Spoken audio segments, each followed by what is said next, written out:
As many of you guys have noted, the Robinson family appear to be conservative. What I've learned is that his father does not believe, his parents don't believe that their son committed this crime. I was like, huh? Excuse me? That's a far cry from what the media has been telling us. Remember, the media presented this amazing story.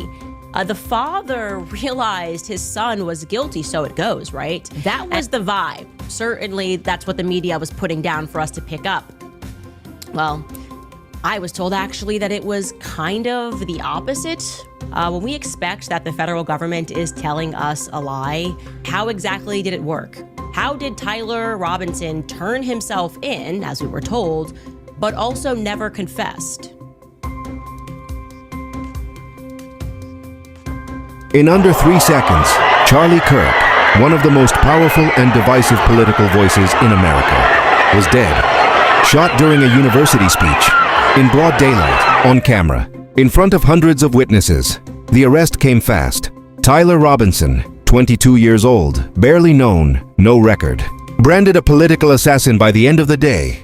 But now his father has broken his silence, and what he's saying could burn the whole case to the ground. They told us not to speak. The FBI came to our house. They threatened her job, my pension, everything. My son didn't kill Charlie Kirk. They're framing him. That's not a conspiracy theory. That's a father's voice and words in trembling, terrified state. Why would federal agents silence the parents of a suspect? Why wasn't Tyler given a lawyer for 36 hours? Why did the media get the confession before it was even entered into court? Because maybe Tyler wasn't the killer. Maybe he was the perfect patsy. DNA evidence, leaked texts, a confession. The case seemed airtight. Too airtight, too polished, too fast. What if the evidence was planted? What if the confession was coached? And what if the truth was never meant to come out? This isn't just a murder. It's a script, a production, written for public consumption. And the moment Charlie Kirk hit the ground, the story had already been written. But now the silence is breaking. A father is speaking, and we're asking the question no one in power wants to answer. What if the real shooter is still out there, and Tyler Robinson was just the name they needed? To make the public stop asking questions, before we go deep into the details of this case, we would like to hear your thoughts and opinions. Do you think Tyler Robinson really was the shooter on the roof? Please tell us in the comments. Remember, your opinions matter to us. Was Tyler Robinson really the man who pulled the trigger? Or was he framed, strategically, deliberately, to bury something far more dangerous? This case is no longer just about a murder. It's about how quickly truth can be manufactured, and how willingly we believe what we're told, when fear is the price of asking questions. Charlie Kirk wasn't just a victim. He was a symbol, a conservative icon, loved by millions, hated by just as many. He built a brand on outrage, culture war, and political division. And on September 10th, 2025, that brand was extinguished with a single bullet. Within 72 hours, the FBI had its man. A 22-year-old loner, Tyler Robinson, arrested in Salt Lake City. Within 5 days, prosecutors announced they'd pursue the death penalty. Within 6, the media had already moved on, the narrative sealed. But cracks are forming, and they're impossible to ignore. The weapon was found, but with no prints. The so-called confession was delivered, before Tyler had any legal counsel. And now, his own father says, "We were threatened into silence. We knew he was innocent, but they made it clear what would happen if we spoke." This isn't just a legal breakdown. If what his father says is true, this is an institutional failure of catastrophic proportions, a rush to judgment, a political cover-up, and a young man, potentially innocent, staring down a state-sanctioned death. This matters now more than ever, because if they can bend the story for Charlie Kirk, they can bend it for anyone. In the next chapter, we'll break down the full timeline of what happened, from the moment Charlie stepped on stage to the second Tyler was dragged into custody. We'll dissect the evidence, expose the contradictions, and show you exactly where the story stops making sense. By the end, you'll know what's real, what's missing, and what this case reveals about justice, power, and the people caught in between. When a high-profile political figure is gunned down on camera, and a suspect is named before the blood has even dried, theories will multiply. And in the case of Tyler Robinson, they have. Some say the entire case is a setup, that Tyler was a pawn, selected long before the shooting ever happened. Others believe there was a second shooter, never identified, never investigated. Witnesses report hearing more than one shot. The autopsy report? Still sealed. And the ballistic analysis? Still incomplete, or at least unreleased. Then there's the question of the texts. Prosecutors say they're confessions, but the defense says they were handed over by someone with motive. Tyler's ex-roommate, a personal conflict, a political difference, and a story that just happens to match the government's timeline perfectly. Some even whisper that Tyler's phone was accessed remotely, that those messages were planted or edited to fit the script. Is it all conspiracy? Not necessarily, but in a case this explosive, secrecy fuels suspicion. Let's be clear, speculation isn't evidence, but the lack of transparency, that is a red flag. So here's what we do know, with high confidence. Tyler Robinson has been formally charged. Prosecutors claim his DNA was found on the weapon and at the scene. Text messages, allegedly from Tyler himself, appear to admit involvement. And the arrest timeline, charges, and legal filings are documented and verifiable. But here's what's still unproven, or unanswered. Have we seen full ballistic confirmation that links the bullet to the rifle? Has any other suspect, or motive, ever been seriously considered by investigators? Were the messages Tyler allegedly sent authenticated independently, or just accepted at face value? Independently, or just accepted at face value? And the biggest question of all, was this case driven by evidence, or by political pressure to deliver a swift arrest, a convenient suspect, and a clean narrative? That's not conspiracy. That's accountability. And right now, there are more questions than answers. Because if the system can move this fast, with this little transparency, you have to ask, whose interests are really being protected? Tyler Robinson sits in a cold concrete holding unit, alone, without bail, in special housing. No trial date, no public statement, just court appearances over Zoom. And sometimes, not even showing his face. His legal team is still combing through a mountain of evidence, thousands of files, hours of footage, and key pieces that prosecutors still haven't disclosed. The next major hearing is set for October 30th. For the first time since the arrest, the judge is requiring Tyler to appear in person. Some say the courtroom will be packed, others say it'll be staged. Either way, the world will be watching. Prosecutors, led by Utah County Attorney Jeff Gray, are preparing for a capital trial.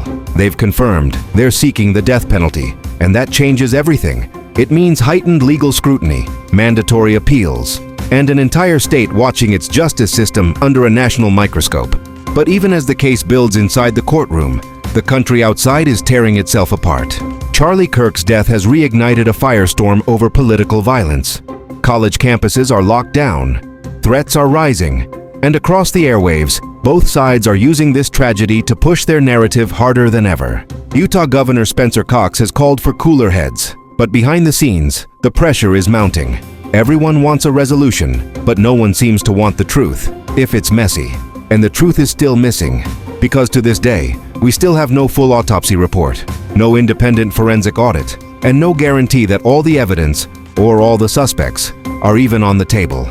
Until we do, this case isn't just about guilt or innocence. It's about what gets buried when institutions feel threatened, and whether this is a trial about justice or just optics. At the center of this storm is a young man, Tyler Robinson, just 22, raised in Washington, Utah. Bright student once, with a scholarship offer he never used. A kid who played piano at church, who tutored math for extra cash.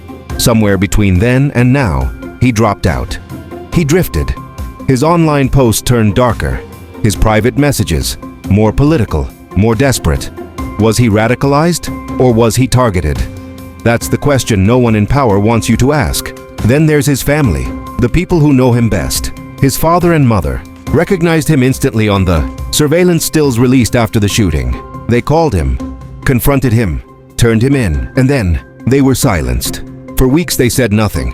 But now the father has come forward, claiming his son was framed and they were forced to comply with federal orders. What happened inside that house, between the moment of recognition and the moment of arrest, could rewrite this entire story. The victim, Charlie Kirk, founder of Turning Point USA, an architect of youth conservatism, a figure loved by his followers and loathed by his critics. His death sent shockwaves through political America. For his supporters, it was a martyrdom. For his opponents, a grim sign of how far polarization has gone. But beyond the headlines, he was a husband, a son, a friend, and his killing left a void no controversy can fill. On the state side, the cast is just as powerful. Utah County Attorney Jeff Gray, the man who went on camera days after the shooting to announce he would pursue the death penalty. He called the case clear-cut, even as defense attorneys pleaded for time to review the evidence. Above him, FBI Director Kash Patel, leading the federal investigation, personally announcing DNA matches and texting leaks to Congress. His agency holds the lab results, the phone records, the surveillance tapes, and, as critics say, the narrative itself. Behind them, local police, the Utah Department of Public Safety, and ATF agents, boots on the ground at the crime scene, collecting evidence that now forms the backbone of the prosecution's case. On the defense, a new legal team is scrambling to catch up. They've called the evidence dump voluminous, chaotic, and late. They're fighting to suppress some evidence and authenticate the rest. They are, quite literally, trying to save a young man from death row with a case they've had only weeks to build. And then there's the witness who blew the story open. Tyler's own roommate and partner, a transgender student who, according to charging documents, turned over text messages and voice notes to authorities. In those messages, Tyler allegedly confesses. But are those messages real? Or were they cherry-picked, misrepresented, or manipulated to fit a narrative? Finally, hovering over everything like an invisible hand, the institutions. The networks, the pundits, the threat, the power brokers in Washington and the media, the ones who benefit from a quick resolution. Because a messy trial, what do Tyler an acquittal or a proven cover-up would explode everything we think we know about that night? Political violence in America. These are the players. This is the board. And as you'll see in the timeline ahead, every move they made shaped the story you were told. According to texts obtained by investigators, Tyler Robinson planned this attack for a bit over a week, a week to prepare, to choose his weapon, a 30.06 bolt-action Mauser rifle, not just any gun, a family heirloom, passed down, a gift from his grandfather, who shared a home. But this wasn't just a weapon. Charging documents hint at something darker, engraved bullets, hidden messages, a silent manifesto carved in lead. Then came the day, September 10th, 2025. There were reports of conflict. It was just afternoon, 12:23 p.m. Mountain Daylight Time, when Charlie Kirk took the stage at Utah Valley University, speaking to hundreds in front of cameras, surrounded by security. And then, a single shot, a bullet to the neck. Chaos erupted. The crowd scattered. First responders rushed in. Surveillance cameras caught every moment. The scene was sealed and processed with ruthless precision. The next day, September 11th, surveillance images were released to the public, and that's when Tyler's parents recognized him. They saw their son on the screen, and in a desperate move, his father demanded a photo of the rifle. They confronted Tyler, a confrontation that shook the family to its core. Tyler spiraled. At one point, he expressed suicidal thoughts. A family friend, a former deputy, stepped in, trying to keep him grounded. And then, by September 12th, Tyler surrendered himself to authorities at a sheriff's office in his hometown, calm on the outside.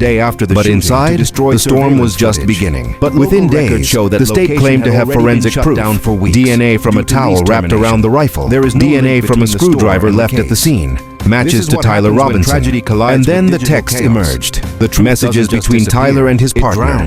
In one, Tyler allegedly confessed, "I had enough of his hatred. I am the one." On September 16th, the charges were made official: aggravated murder, discharge of a firearm, obstruction of justice, witness tampering, violent offense in the presence of a child. Utah County Attorney Jeff Gray didn't waste time. He announced he would seek the death penalty. Tyler's first court appearance, via video feed from jail, denied bail. His defense team scrambled, asking for more time to sift through voluminous evidence. A mountain of files still coming in. Now, all eyes turn to the next hearing, October 30th, when Tyler must appear in person. The clock is ticking, the pressure mounting, and the truth still hidden somewhere beneath the surface. From the outset, the case was propelled into the public eye with striking speed. Law enforcement and media alike quickly advanced a narrative of a lone gunman, setting the tone for how the investigation would unfold. Yet this immediacy, critics argue, left little room for independent independent scrutiny or alternative explanations. Key pieces of forensic evidence, a rifle, a towel, a screwdriver, were reportedly recovered at the scene, but questions persist. How carefully were these items preserved, processed, and transferred between agencies? Was the chain of custody maintained with full transparency? And crucially, were independent forensic experts ever granted access to review the materials? The prosecution's case appears to rest heavily on two pillars: a reported confession from Robinson and a series of incriminating text messages. But these forms of evidence are not without their vulnerabilities. Confessions, especially under pressure, can be coerced or misinterpreted. And text messages can be edited, fabricated, or taken out of context. What safeguards were in place to authenticate these communications? Timestamps, device backups, digital chain of custody.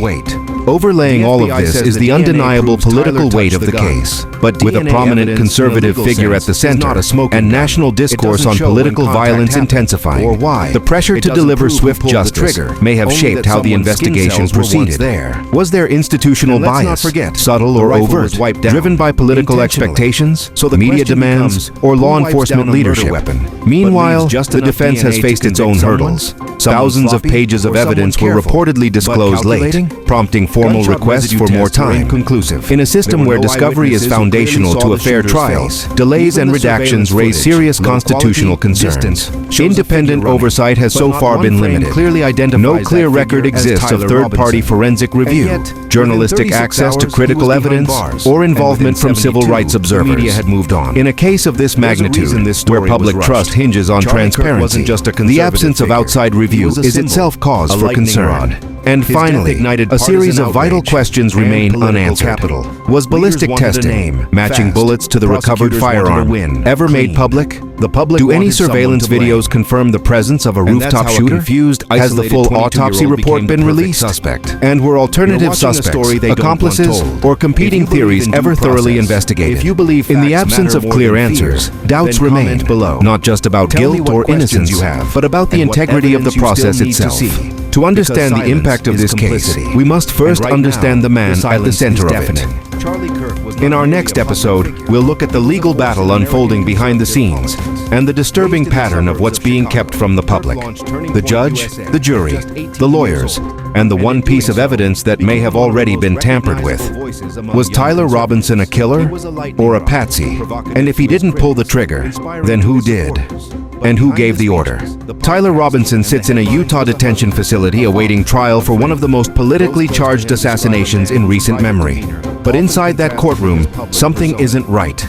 We're told this is an open and shut case. We're told there's digital evidence, a weapon, motive. But what we're not being told is what's being withheld from the defense. Tyler has been formally charged with first-degree aggravated murder, a capital offense in the state of Utah. The state is pursuing the death penalty.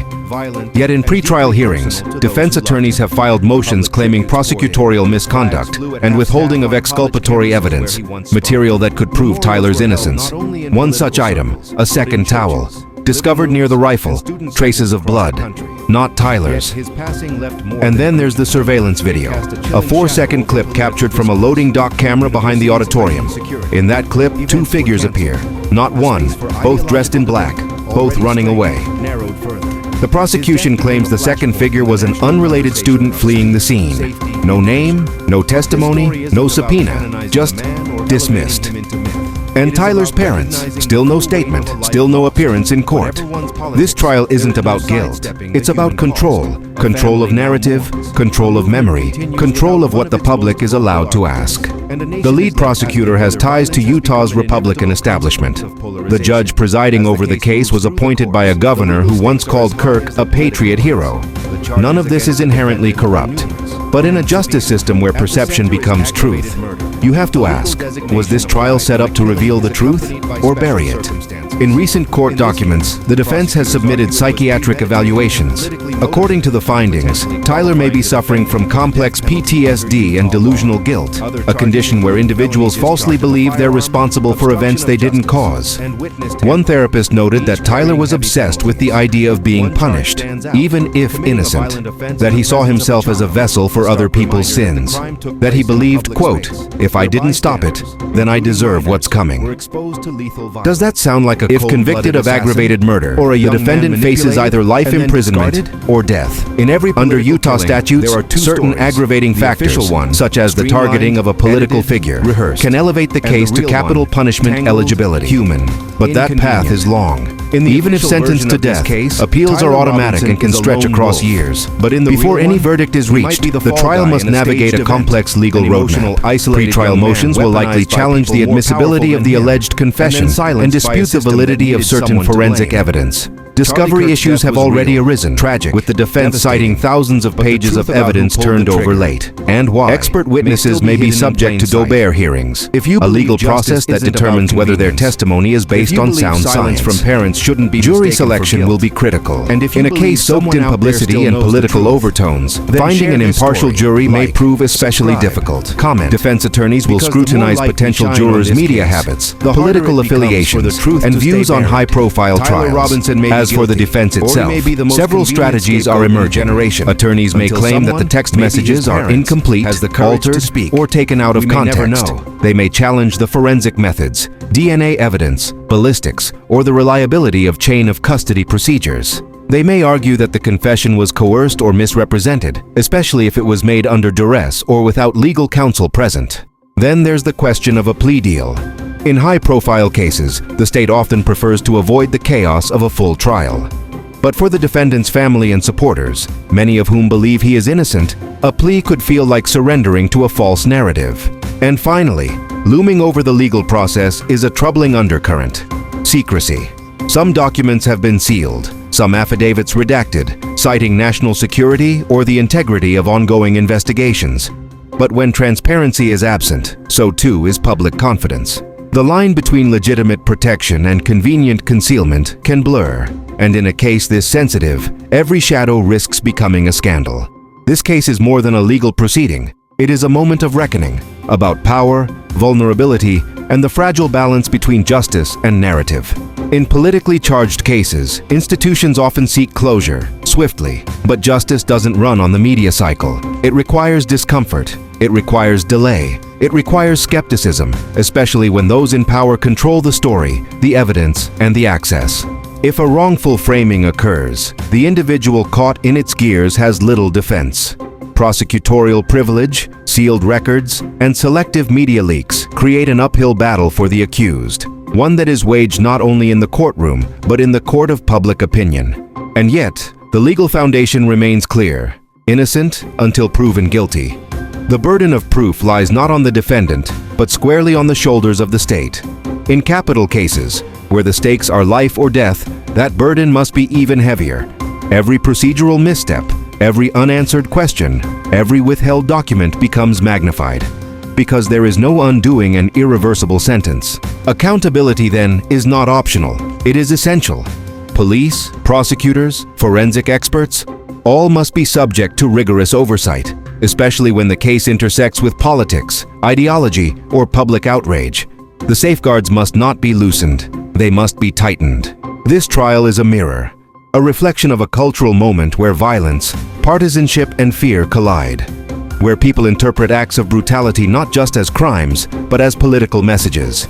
And in that climate, the temptation to rush toward judgment grows stronger. But if we accept quick verdicts, manipulated narratives, or concealed truths, we accept something far worse: the erosion of democracy itself. What should we be watching now? Watch for whether the judge will unseal evidence long kept in the dark. Watch the defense's cross-examination of forensic witnesses. Will the science hold up under scrutiny? Watch the jury selection process. Can fairness survive the weight of media saturation? And perhaps most importantly, watch whether this trial sets a precedent for how political violence is prosecuted or manipulated.